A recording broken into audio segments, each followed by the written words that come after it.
Salut, bienvenue à tous et bienvenue sur Alice Électronique, la chaîne électronique et de l'Arduino. Aujourd'hui, nous parlerons de la LED ou alors Light Emitting Diode ou la diode électroluminescente en français. Il s'agit de ce composant. Là, nous avons prévu plusieurs couleurs, la verte, la jaune, la rouge, la bleue.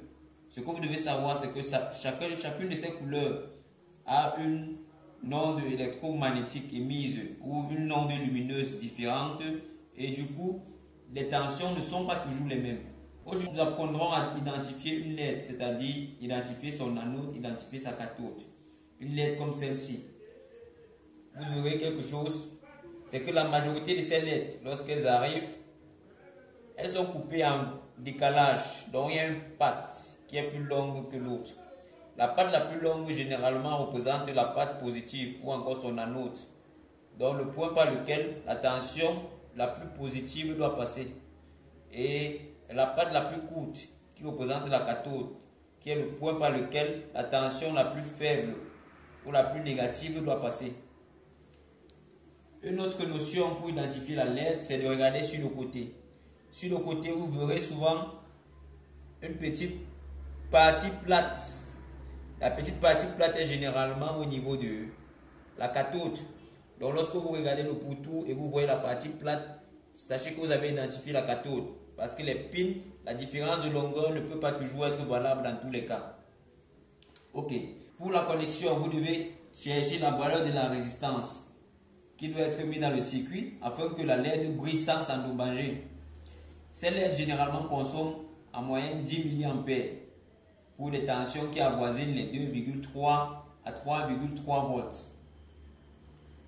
Et pour ce cas spécifiquement, vous verrez le schéma.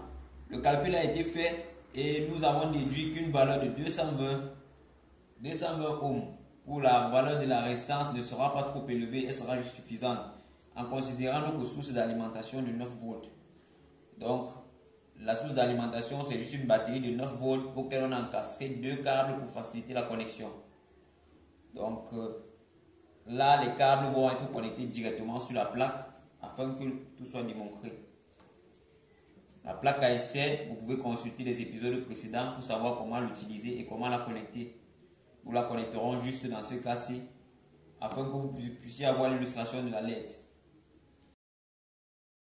L'alimentation a été connectée. Et pour connecter ma LED, on a le choix entre la bleue, la jaune, la verte et la rouge. Donc, j'irai plutôt pour la verte. Je connecte ma LED sur la plaque ASC. Après avoir connecté la LED, je mets la résistance qui correspond. Donc la LED, je l'ai connectée en tenant compte du pôle positif et du pôle négatif. Là, c'est son anode qui est son pôle positif. Et son anode doit être connecté directement à l'alimentation en passant par une résistance de limitation. Donc je vais prendre ça et mettre ça comme ceci.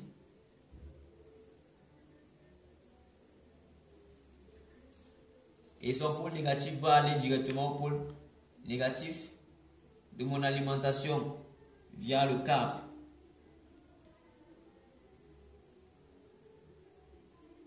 Alors, la LED brille. Tout comme celle-ci, nous pouvons faire la même connexion avec toutes les autres. Donc,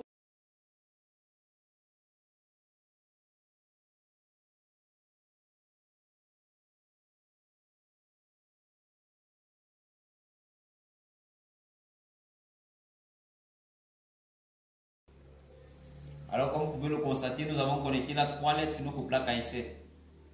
C'est assez simple lorsque vous vous y habituez. Donc, c'était tout pour aujourd'hui.